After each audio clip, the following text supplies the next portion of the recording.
वज़ीर-ए-आज़म नरेंद्र मोदी ने video conferencing के जरिए से गुजरात के भुज में के पटेल सुपर स्पेशलिटी अस्पताल को किया कौम को वफ़। कहा कि किसी गरीब को सस्ता और अच्छा इलाज मिले तो उसका सिस्टम पर भरोसा होता है मजबूत।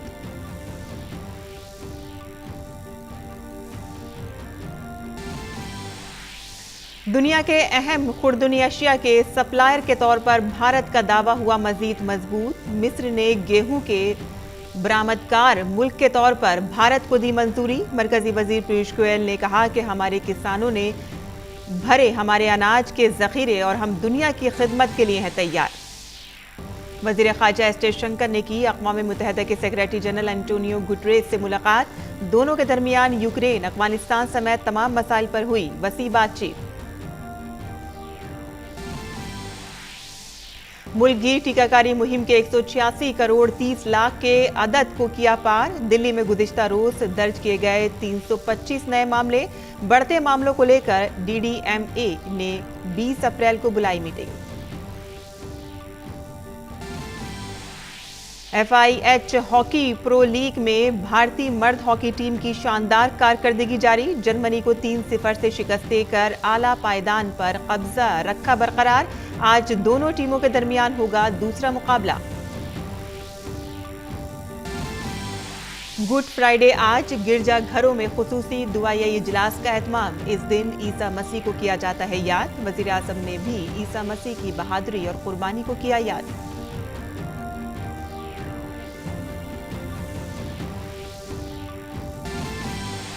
और आज मनाया जा रहा है बंगला नया साल। वज़ीर-ए-आज़म नरेंद्र मोदी ने दी मुल्क और बैरूने मुल्क बसे बंगला बोलने वालों को मुबारकबाद। बांग्लादेश में भी पोइला बैसाखी की धूम।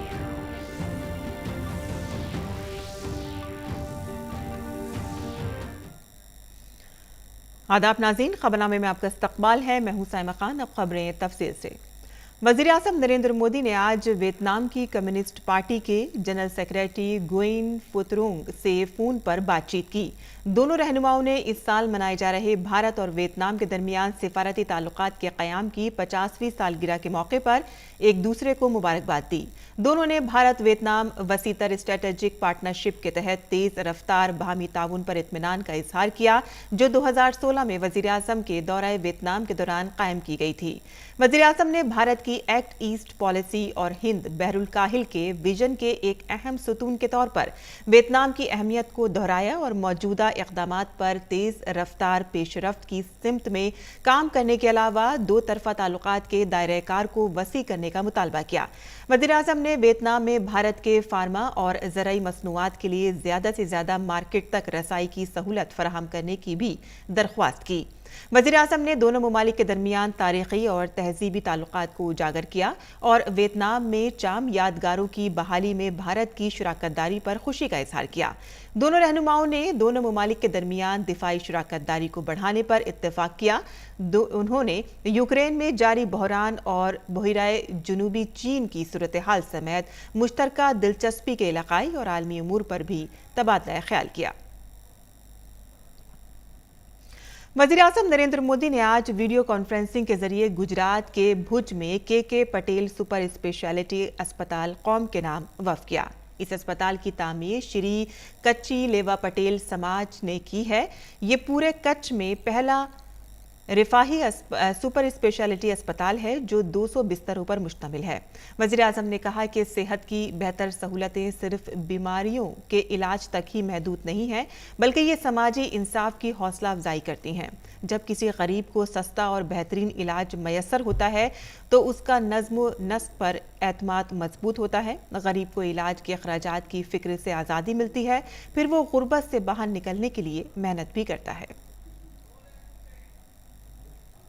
बेहतर स्वास्थ्य सुविधाएं सिर्फ बीमारी के इलाज तक ही सीमित नहीं होती, ये सामाजिक न्याय को प्रोत्साहित करती है, प्रतिष्ठित करती है। जब किसी गरीब को सस्ता और उत्तम इलाज सुलभ होता है तो उसका व्यवस्था पर भरोसा मजबूत होता है। इलाज के खर्च की चिंता से गरीब को मुक्ति मिलती है तो वो निश्चिंत होकर गरीबी से बाहर निकलने के लिए परिश्रम करता है। वज़ीर-ए-आज़म ने कहा कि इलाज के अखराजात की फिक्र से गरीब को आज़ादी मिलती है तो वो बेफिक्र होकर गुर्बत से बाहर निकलने के लिए मेहनत करता है। गुज़िश्ता बरसों में सेहत के शोबे की जितनी भी स्कीमें नाफिज की गई हैं वो तमाम स्कीमें इसी सोच की बुनियाद पर तैयार की गई हैं। बीते सालों में हेल्थ सेक्टर की जितनी भी योजनाएं लागू की गई उनकी प्रेरणा यही सोच है। आयुष्मान भारत योजना और जन औषधि योजना से हर साल गरीब और मिडिल क्लास परिवारों के लाखों करोड़ रुपए इलाज में खर्च होने से बच रहे हैं। Health and wellness centres, Ayushman Bharat health infrastructure योजना जैसे अभियान इलाज को सबके लिए सुलभ बनाने में मदद कर रहे हैं। वज़ीर-ए-आज़म ने कहा कि आयुष्मान भारत योजना और जन औषधि योजना से हर बरस गरीब और मुतवस्सित तबके से जुड़े कुनबों के लाखों करोड़ों रुपए इलाज पर खर्च होने से बच रहे हैं। Ayushman Bharat digital health mission से मरीजों की सुविधाएं और बढ़ेगी। आयुष्मान हेल्थ इंफ्रास्ट्रक्चर मिशन के माध्यम से आधुनिक और क्रिटिकल हेल्थ केयर इंफ्रास्ट्रक्चर को जिला और ब्लॉक लेवल तक पहुंचाया जा रहा है। देश में आज दर्जनों एम्स के साथ साथ अनेकों सुपर स्पेशलिटी अस्पतालों का निर्माण भी किया जा रहा है। आज हिमाचल डे मनाया जा रहा है। हिमाचल डे पर आवाम को मुबारकबाद देते हुए वज़ीर-ए-आज़म नरेंद्र मोदी ने कहा कि हिमाचल प्रदेश में लामहदूद इम्कानात हैं। उन्हें पूरी तरह से बरूएकार लाने के लिए अब हमें तेजी से काम करना है। वज़ीर-ए-आज़म ने कहा कि इस अरसे में हमें हिमाचल प्रदेश को सयाहत, आला तालीम, तहकीक, IT टेक्नोलॉजी वगैरह के शोबों में तेजी से आगे ले जाना है। हिमाचल में जितनी संभावनाएं हैं उनको पूरी तरह से सामने आने वाले और सामने लाने के लिए अब हमें तेजी से काम करना है। आने वाले 25 वर्ष में हिमाचल की स्थापना और देश की आजादी के 100 वर्ष पूरे होने वाले हैं। ये हमारे लिए नए संकल्पों का अमृत काल है। इस कालखंड में हमें हिमाचल को टूरिज्म, उच्च शिक्षा, research, IT, biotechnology, food processing और नेचुरल फार्मिंग जैसे क्षेत्रों में और तेजी से आगे ले जाना है। नायब सदर जमहूरिया वेंकैया नायडू ने अयोध्या आकर रामलला के दरबार में गुलाए अक़ीदत नजर किए। इस मौके पर उन्होंने रामलला मंदिर की जाए तामीर का भी दौरा किया और तामीरी कामकाज के बारे में मालूमात हासिल की। मंदिर की जगह का अहम हिस्सा जहां भगवान रामलला विराजमान होंगे उस गर्भगृह पर पहुंचकर उन्होंने पूजा अर्चना की। इस मौके पर नायब सदर जमहूरिया ने अपनी अहलिया के साथ रामलला के दरबार पहुंचे जहां उन्होंने रामलला की पूजा अर्चना की। इसके बाद उन्होंने मां सरयू को प्रणाम किया और उनकी पूजा की। अयोध्या में राम जी के खुसूसी भक्त हनुमान जी के दर्शन करने के लिए नायब सदर जमहूरिया हनुमानगढ़ी भी पहुंचे और वहां उन्होंने हनुमान जी की पूजा अर्चना की। इस मौके पर उनके साथ रियासत की गवर्नर आनंदीबेन पटेल, नायब सदर जमहूरिया केशव प्रसाद मौर्य, अनिल मिश्रा समेत कई दीगर सरकर्दा शख्सियात मौजूद थी।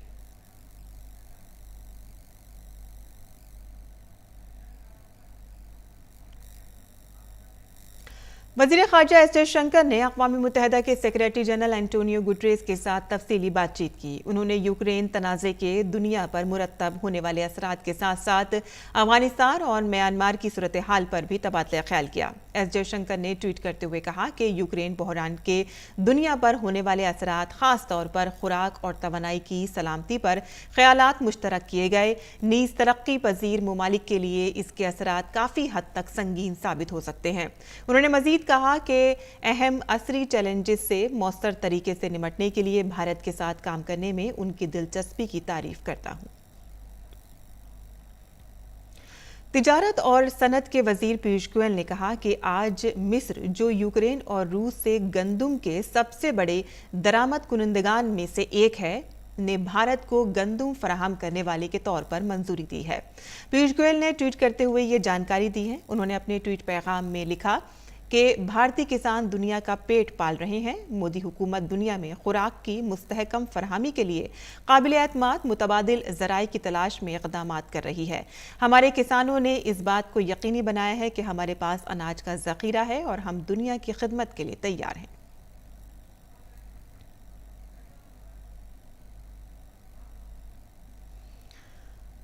रूस और यूक्रेन के दरमियान जारी तनाज़े के नतीजे में आलमी मंडियों में गंदुम की दस्तयाबी में शदीद कमी वाक़ई हुई है। दोनों ममालिक गंदुम के बड़े प्रोड्यूसर्स और बरामद कुनिंदगान हैं।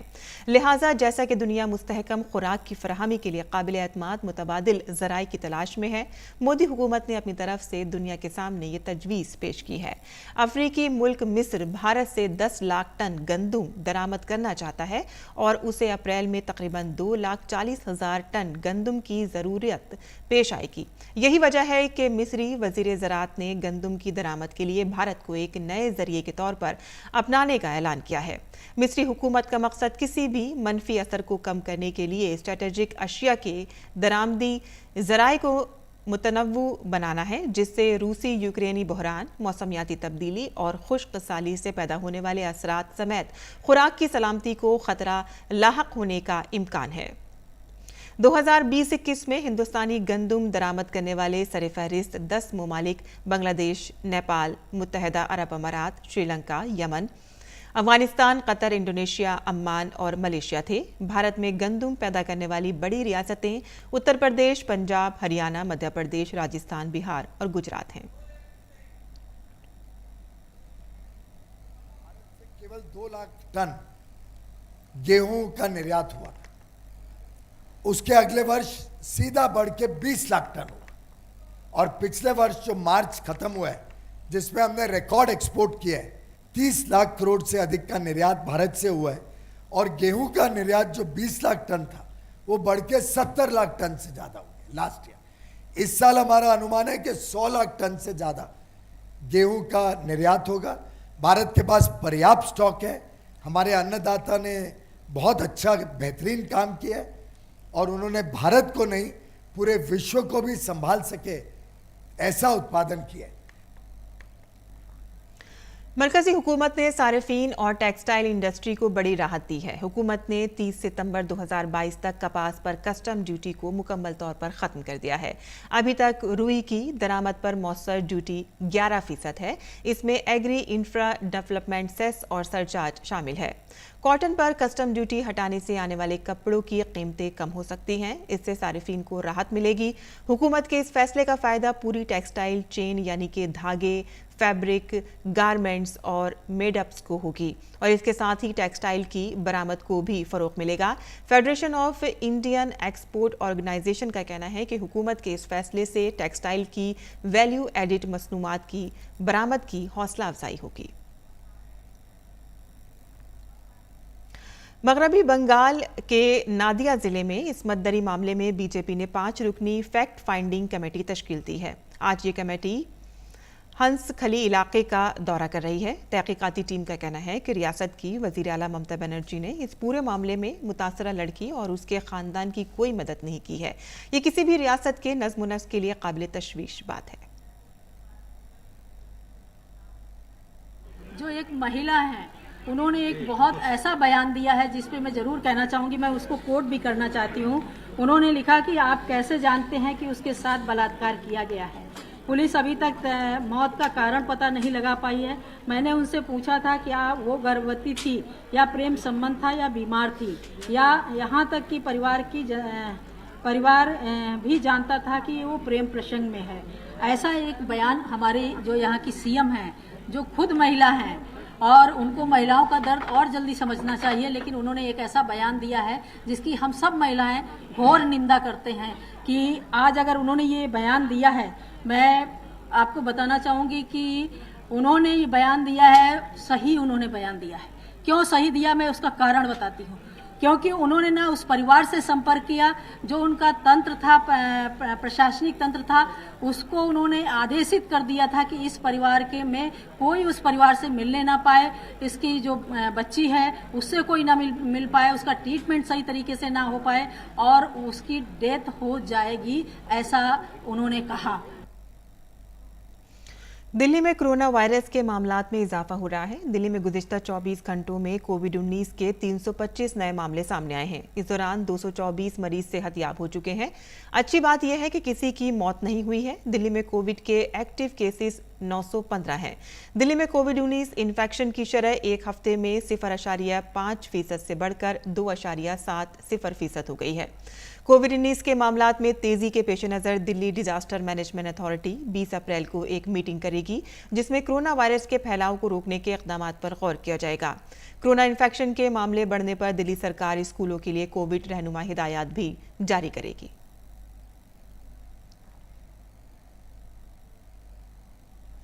राजस्थान में जोधपुर के नजदीक बिलाड़ा में गुज़िश्ता शब सड़क हादसे में 6 लोगों की मौत हो गई, तो वहीं 3 लोगों के शदीद जख्मी होने की भी खबर है। तीनों जख्मियों को आनन फानन में अस्पताल में दाखिल कराया गया है, जहां उनकी हालत अभी भी नाजुक बनी हुई है। देखिए, रात 12:30 बजे की घटना है।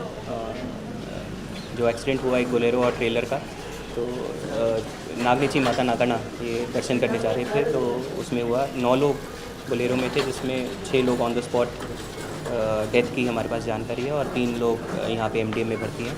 हमने डॉक्टर से अभी बात कर लिया है, पेशेंट से भी बात करी। तीनों जो यहाँ पे एडमिट हैं वो अभी स्टेबल हैं और सीटी स्कैन वगैरह रिपोर्ट्स नॉर्मल आई है।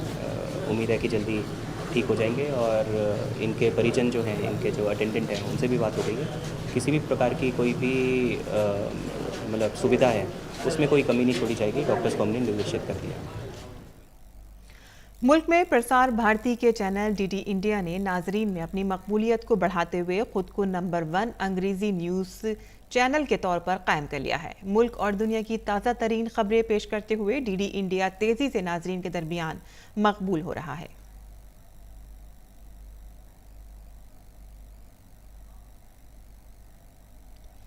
और जम्मू कश्मीर में अमरनाथ यात्रा के लिए बड़े पैमाने पर तैयारियां की जा रही हैं। मुसाफिरों को किसी किस्म की तकलीफ ना हो और किसी भी तरह की इमदाद के लिए भी सभी जगहों पर हेल्प डेस्क बनाए जा रहे हैं। यात्रा के दौरान मुख्तलिफ अफसरान के जरिए मॉनिटरिंग की जाएगी। होटल से लेकर तमाम सहूलियात के रेट बताए जाएंगे और तमाम सिक्योरिटी एजेंसियों के साथ टूरिस्ट पुलिस भी मौजूद रहेगी। हमारी नुमाइंदा रमा त्यागी ने इन तमाम इंतजामात के बारे में मरकज़ के ज़ेर इंतज़ाम इलाके के सयाहत के डायरेक्टर से बात की है। जम्मू कश्मीर में इस बार पर्यटकों का कई साल का रिकॉर्ड टूटा है। पिछले 6 महीनों में 80 लाख से ज़्यादा पर्यटक यहां पर आ चुके हैं। आगामी अमरनाथ यात्रा को देखते हुए 6 से 8 लाख पर्यटकों के आने की उम्मीद है। क्या कुछ तैयारियां हैं, क्या कुछ इंतजाम है टूरिज्म विभाग के, पर्यटन विभाग के, और किस तरह से जो टूरिस्ट यहाँ पर आएंगे, श्रद्धालु यहाँ पर आएंगे, उन्हें और भी स्थानों पर जाने के लिए वो आकर्षित हों, प्रेरित हों, उनके लिए क्या कुछ व्यवस्था है, यही जानने के लिए डायरेक्टर टूरिज्म इस वक्त हमारे साथ मौजूद हैं। उनसे बातचीत करते हैं। सर, इस बार रिकॉर्ड टूटा है टूरिस्ट का, बड़ी संख्या में टूरिस्ट आए हैं, कई सालों का रिकॉर्ड टूटा है। अमरनाथ यात्रा में भी 6 से 8 लाख टूरिस्ट के आने की संभावना जताई जा रही है। किस तरह के इंतजाम आपने? देखिए, जैसा कि आप जानते हैं कि पिछले 2 साल के कोविड की वजह से काफ़ी ज़्यादा मुश्किलात रहे, लेकिन despite of that tourism department ने, जो जम्मू कश्मीर की टूरिज़्म विभाग ने जिस तरीके से पहल की है पूरे मुल्क में, जिस तरीके से हमने प्रमोशनल कैंपेन चलाई है और जिस तरीके से हमारे ऑफिसर्स ने और हमारे स्टेक होल्डर्स ने जगह जगह जा कर के जो है पर्यटकों को यहाँ लाने की कोशिश करी है, उसमें हम काफ़ी हद तक सफल रहे हैं और कामयाब हुए हैं। उसमें हमारे ऑनरेबल एलजी साहब की गाइडेंस और जो गवर्नमेंट की तरफ से जो डायरेक्शंस आई थी उनको इम्प्लीमेंट करने में हमारे स्टेक होल्डर्स ने भी काफ़ी हमारी जो है सहायता की है, जिसके चलते हम लोग कामयाब हो गए कि अच्छा टूरिज़्म 2020-21 में जिस तरीके का जो है टूरिज़्म रहा काफ़ी अच्छा रहा। एंड हमारी ही एक्सपेक्टेशन और आशा यही है कि इस साल भी जो है टूरिज़्म अच्छा जाएगा। विंटर्स में अगर आप देखेंगे अभी तक जो है काफ़ी अच्छा गया है, चाहे वो हमारा विंटर टूरिज़्म हो या अभी हमारा स्प्रिंग टूरिज़्म इस वक्त हमारा यहाँ चल रहा है, तो it's going very well and figures are so are well and we are expecting हमारे जो आने वाले दिनों में टूरिज़्म जो है अच्छा जाएगा। और हमने टूरिज़्म डिपार्टमेंट ने अपने तरफ से पूरी तैयारी की है और हमारी यही कोशिश होगी जो भी हमारे टूरिस्ट यहाँ आए या श्रद्धालु यहाँ आ जाएं वो यहाँ के का अच्छा एक्सपीरियंस उनको मिले। अपना यात्रा कंप्लीट करने के बाद वो जो हमारी बाकी जगह हैं, ख़ासतौर से आज़ादी का अमृत महोत्सव के सिलसिले में जो हमारे ऑर्बिट डेस्टिनेशंस पूरे जम्मू कश्मीर में 75 हैं और यहाँ कश्मीर में उसमें से 38 है, और ये वो जगह हैं जिनका टूरिज़्म पोटेंशियल अच्छा है and these can provide a very good experience to the visitors. तो जम्मू कश्मीर में अमरनाथ यात्रा के लिए श्रद्धालुओं के स्वागत के पूरे इंतजाम किए जा चुके हैं। डायरेक्टर टूरिज्म जिनका कहना है कि पूरी व्यवस्था की गई है उनके रहने से लेकर उनकी यात्रा तक, और केवल अमरनाथ यात्रा ही नहीं बल्कि यहाँ पर जो और टूरिस्ट डेस्टिनेशन है वहां पर उनकी ले जाने तक की पूरी व्यवस्था है। कैमरामैन आरके के साथ रमा त्यागी, डीडी न्यूज, श्रीनगर। और ये कश्मीर में अमन और एतमाद की फिजा का ही असर है कि सिर्फ 20 दिनों में हजारों सयाह सैरो सयाहत के लिए एशिया के सबसे बड़े ट्यूलिप गार्डन पहुंच गए हैं। आज पूरे कश्मीर के सयाहती मकामात पर सयाहों की आमद का सिलसिला जारी है। ट्यूलिप गार्डन में भारत और बैरून मुल्क से लाए गए ट्यूलिप्स की 62 अक़साम के 15 लाख फूल खिल चुके हैं। चारों तरफ खूबसूरत मुख्तलिफ रंगों के फूलों के नज़ारे हैं। यहाँ आने वाले सयाहों का कहना है कि इस बार बदलते हुए कश्मीर में एक नया रंग देखने को मिल रहा है और वो बार बार यहाँ आना चाहेंगे। हमारी नुमाइंदा रमा त्यागी ने ट्यूलिप गार्डन और सयाहों के मिजाज का जायजा लिया।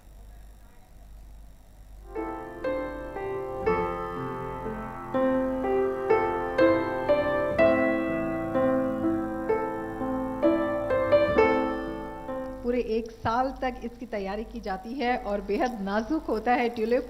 केवल 20 से 25 दिन तक इसे देखा जा सकता है। बेहद आकर्षण रहता है इसका, न केवल स्थानीय लोगों में बल्कि देश विदेश से आने वाले लोगों में भी।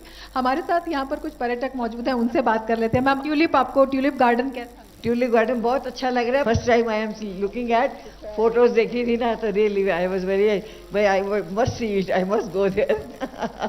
मेरे को तो बहुत अच्छा लगा क्योंकि अभी तो उस पर गए थे हम आरू वैली में, वो भी बहुत अच्छे लगे हमें, और आगे ये देखने आए हैं, ये भी अच्छा लगा।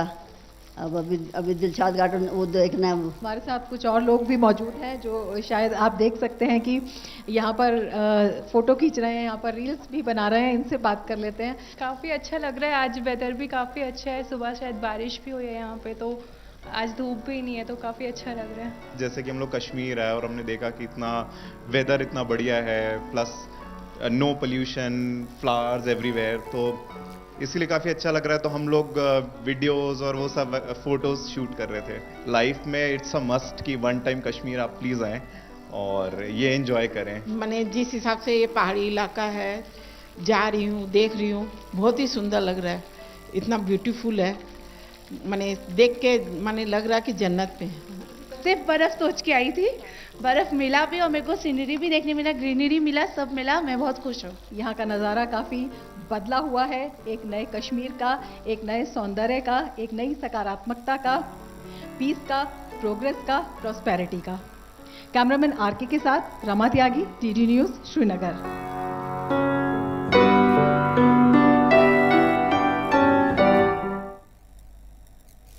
और मुल्क भर में आज गुड फ्राइडे के मौके पर गिरजाघरों में खुसूसी दुआओं का एहतमाम किया गया है।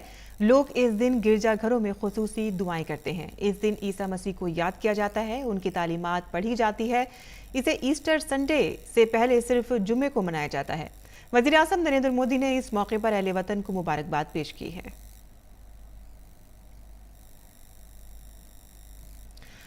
इजरायली दारुल हुकूमत यरूशलेम में मस्जिद अक्सा में फिलिस्तीनी शहरियों और इजरायली पुलिस के दरमियान पुरतशद्दुद झड़पें हुई हैं। इन झड़पों में तकरीबन 159 फिलिस्तीनी शहरी जख्मी हुए हैं। इत्तला के मुताबिक जब हजारों लोग नमाज के लिए मस्जिद में जमा थे तभी इजरायली पुलिस वहां पहुंच गई, जिसके बाद तनाज़े ने तूल पकड़ा। इजराइल मस्जिद अक्सा पर अपने इख्तियार का दावा करता है और उसने फिलिस्तीनियों के मस्जिद में दाखिले पर पाबंदी आयद कर रखी है। ये पाबंदियां रमज़ानुल मुबारक के मौके पर हटा दी गई थीं। इन झड़पों की कई तस्वीरें सोशल मीडिया पर भी वायरल हैं। आंसू गैस के असर से बचने के लिए लोगों को मस्जिद में छुपते हुए भी देखा जा सकता है।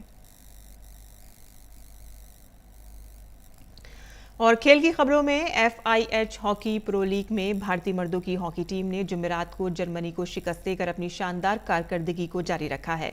भारत ने नायब कप्तान हरमनप्रीत सिंह के 2 गोल की मदद से पहले मैच में जर्मनी के खिलाफ 3-0 से जीत दर्ज की। इस जीत के बाद भारत 11 मैचों में 24 पॉइंट्स के साथ सरफहरिस्त है, जबकि जर्मनी 9 मैचों में 17 पॉइंट्स के साथ दूसरे नंबर पर है। दोनों टीमें आज अपना दूसरा मैच खेलेंगी।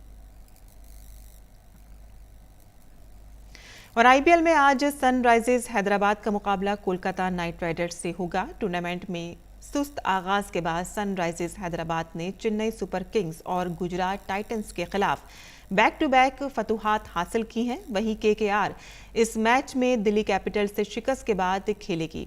टीम बहुत मजबूत है और वो पिछले मैच की शिकस्त से वापस आना चाहेगी। कोलकाता अपने अहम खिलाड़ियों की खराब फॉर्म से परेशान है। और आज खबरनामे में बस इतना ही। हमारी पूरी टीम को दें इजाजत। आदाब।